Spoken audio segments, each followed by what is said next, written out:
It's that time? It's that time. We're in the car? CY Youthcast. Cues the...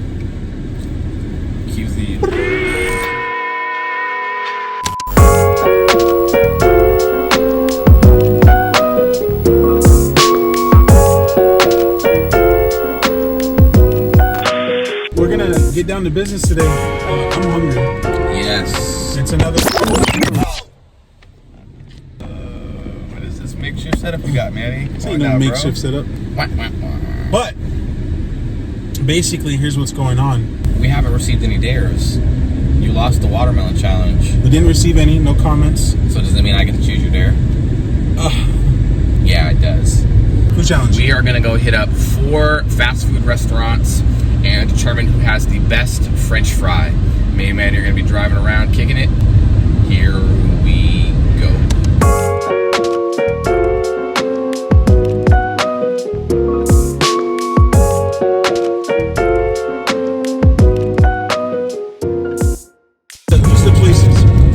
We are going to Chick-fil-A, McDonald's, because it has to be part of the conversation.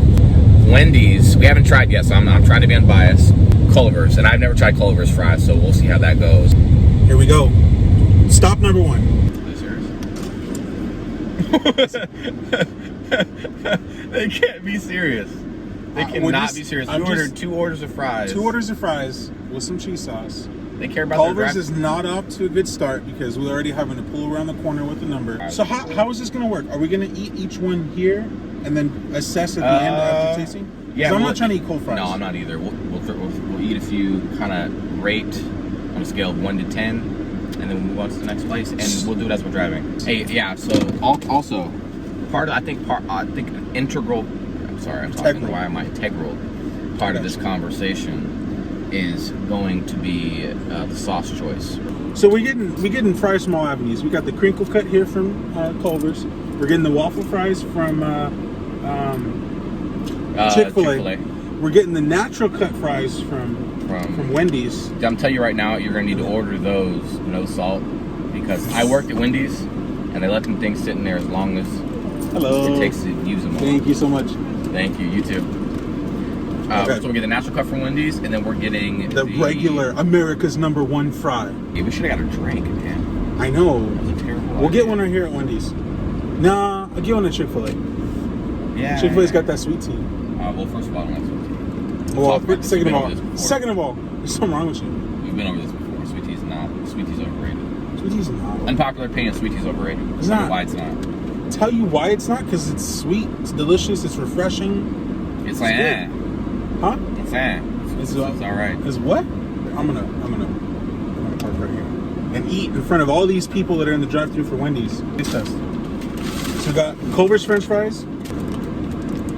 Yeah. Wait, what? You already dug in, bro? I went in. What are you doing? I tried it without because I want to taste it with. It's clean. It's crisp. It's not too salty.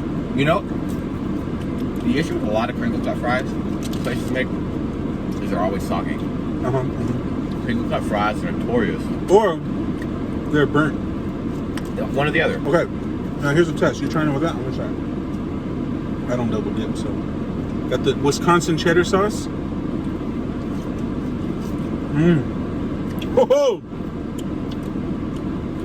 That's only 79 cents, man. Okay. So crispy, not soggy, with the cheese sauce, delicious. One thing. Need a little more salt. Mine are salty. I'm gonna give these a 7. 7? Out of 10. Without the cheese sauce, I'd give it a 7.5. With the cheese sauce, I'd give it a solid 8.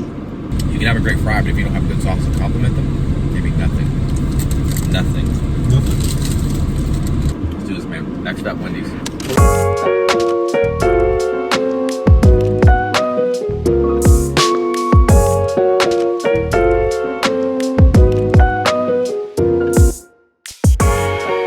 Stop number 2, Wendy's.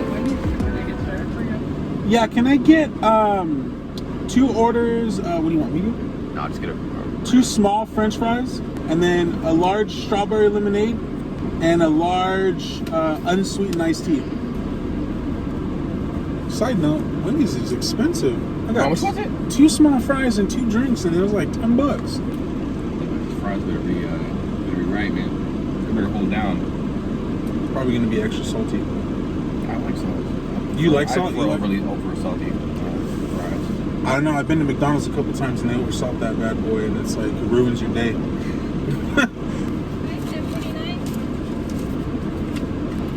If you go to a place and they do not. Is there a receipt in the back too? Hey, can I get a ranch?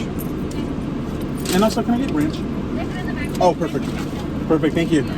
We're at the hop in the Chick-fil-A line immediately. Chick-fil-A because it's going to be packed. Okay. That's a dressing. Okay. I'm talking about like. No. You're not just gonna brush by that comment. Did you just say that ranch is not a sauce? It's a dressing. Yeah. Yeah. Please explain yourself. Ketchup is like. It's more like a condiment. Like you wouldn't consider ranch a condiment. I would consider that. I understand you put ranch on salads, but the fast food versions of ranch are sauces. No. I know, but that's not a universal thing. Not everyone uses ranch as a condiment. So that's a very subjective thing. That's a subjective thing though. It's an American. But everyone uses ketchup as a condiment. That's an objective thing. Subjective, objective.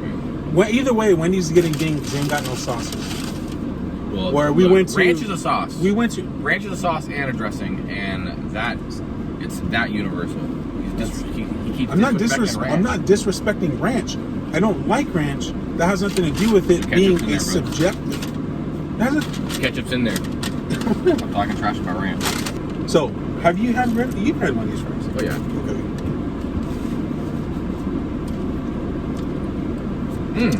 So, this is better than right? Dude, you can't knock Wendy's. Now I remember. A little soggier than I would like. A little softer. Some of them are. Yeah. Here's my thing. Okay. We went to Culver's. I had like whole pieces of French fries. These are all just like French fry bits. Like I haven't got a French fry bit in my whole life. Really? Compared to the Culver's, by themselves, I'd give them a solid. I'd give them a 6. They're better than average. I give these, man. I give these a 6. I think they're better than average. I think. See, I'm thinking about like Chick-fil-A's fries and McDonald's fries though too. Like I think Culver's is better than these. And they got a little bit of a jump because of this cheese sauce. Yeah. They got a ding because they got little niblets and no sauce. Maybe I'll go 7. I'm gonna match them. I'll go 7. You know why? Because they are like seasoned really well. Yeah. Oh, it's right on my seat. I'm gonna give these a 7.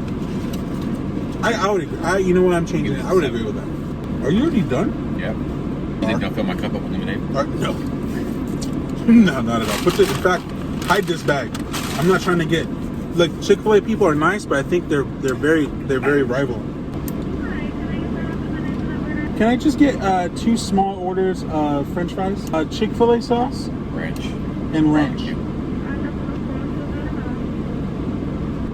So 7.5, 8 with the cheese sauce for the Culver's. You got a 7. You're going 7. 7's on both. 7's on both, but I'm going 7 on Wendy's just because lack of sauce. They did have a good balance of over here making all kinds of noise. Yes, sir.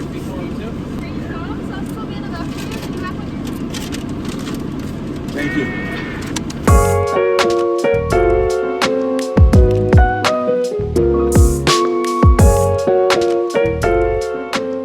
So, you know what it is?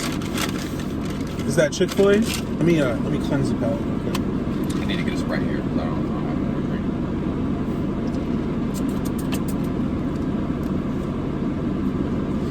No salt. Wow. No salt. Whatsoever. This was a high contender for me. I thought this was going to sweep the board. So, here's what saves Chick-fil-A. The sauce. That can't be the thing that drags it up. You can't drag it. Sauce can't be 2 points. No. But that's what I'm taking into account. If your sauce has to save your food, if we're going off today alone, Chick-fil-A loses. Here's what I will say too.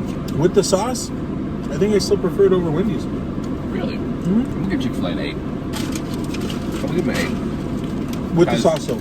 Yeah, with the ranch. I'm gonna give it an 8. I won't give him an 8. I'll give him a 7.5. Kind of thing. I honestly like the Culver's fries better than these Chick-fil-A fries today. I don't know if I agree. Maybe I'm Are you not. changing your number then? All right, let's get into this line.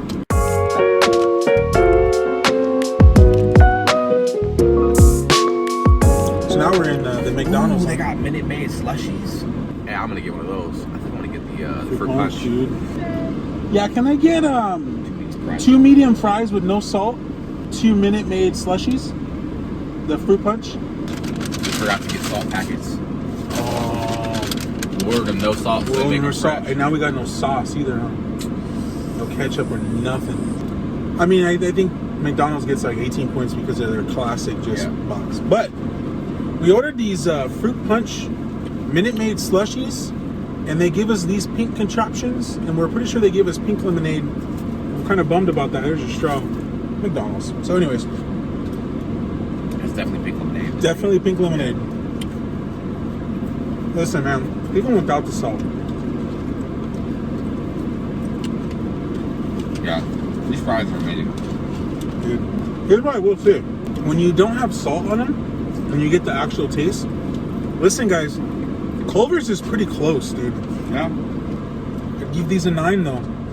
Yeah. Yeah. Just because without salt, I don't know, I can eat a lot of fries that don't have salt on them. So I scored 9 on the McDonald's fries without salt and sauce. Dang. 8.5, or no, 8 on the Culver's with the cheddar sauce. Amazing. I think they're really close. Like, I would probably bump up the Culver's to 8.5. Yeah. With the sauce. Like, it's that close. Like, now tasting McDonald's fries. So I'd say with the sauce, even without the sauce, I'd say 8, 8.5 with the sauce, 7.5 with the Wendy's fries, and then 7 on the Chick-fil-A, just because the sauce saved them. They 7. had no salt, Yeah. but it wasn't like amazing. 7 on the Wendy's. 7 on Chick-fil-A. They tied for last. 8 for the Culver's and 9 for McDonald's. So we finished our fry challenge. We want to take a few minutes to spiritually encourage you guys. Maybe speak to relevant spiritual or scriptural topics that would be helpful in the way you understand the world around you as a Christian.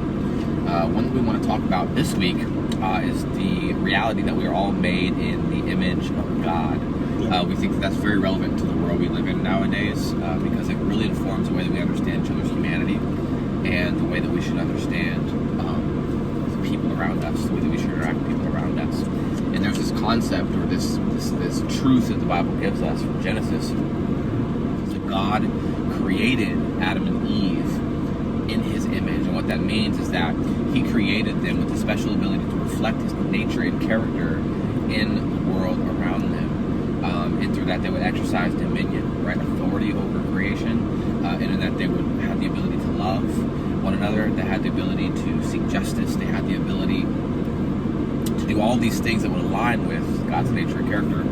And what this tells us is that humans have an intrinsic, when I say intrinsic, I mean inherent or a natural given value, that we are all valuable as human beings, no matter what the walk of life may be.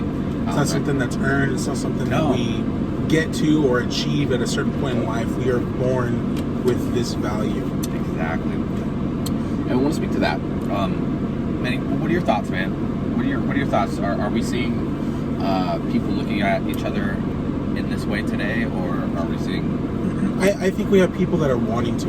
Yeah. I think we have people where their heart's in the right place. Yeah. And they're seeking to serve each other, and even when we're talking about specifically with the body of Christ, believers, followers of Jesus, we have this idea and this ideology of us wanting to come behind it and say this is what we understand and what we want to practice. And I think it's hard because there's so many things that divide us. Yeah. And there's so many different uniquenesses.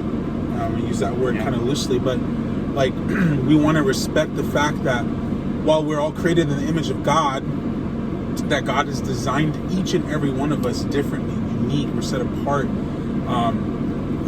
holistically, you know, like to worship Him, but individually, like I'm me, you're you. It doesn't matter as far as culture or anything like that, but we also welcome those sort of things. Yeah. And God has value to every aspect of our lives. And I think when we're talking about, you know, this value that we're holding and how that relates to how we communicate and how we deal with people, you know, I think it's we look at it as we are born with this value that we need to look at each other because God loves us with that heart and that understanding and that those set of eyes. Yeah.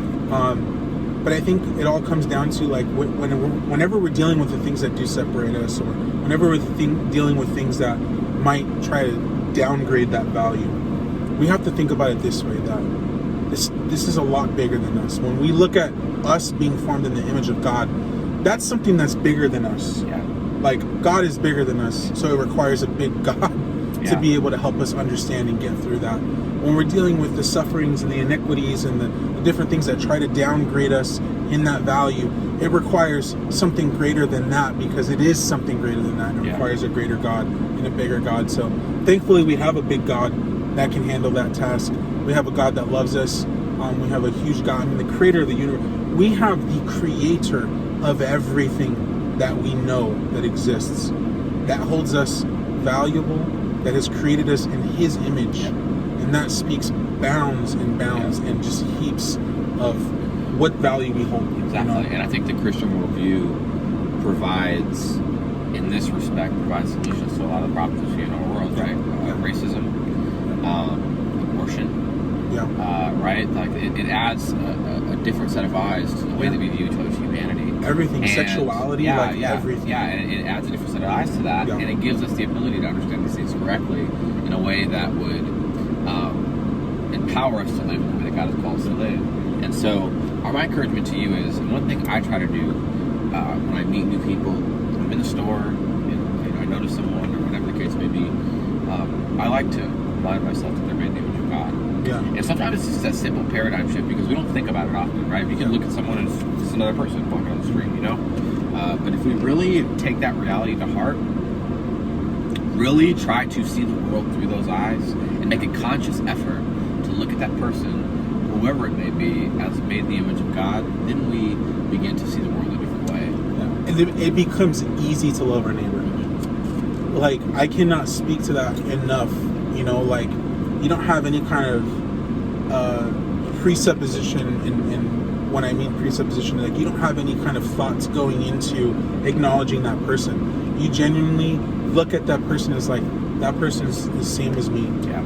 And if I was standing on the other end of this exchange, you know, if I'm talking to a person, I'd want that person to talk to me like they value themselves. So that means smiling. That means saying hi or how you doing or anything like that. Not just like, I don't know that person, so I'm going to walk away. Like, acknowledge the person. Let them know that they are valued and that they are seen in your eyes. And that's huge. And that causes us to live completely different. Exactly. So that's our encouragement to you guys this week. Let's look at each other through the eyes of God. Let's look at each other according to the way that we're created.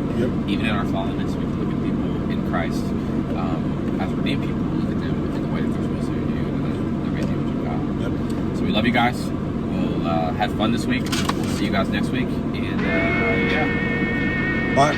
Later.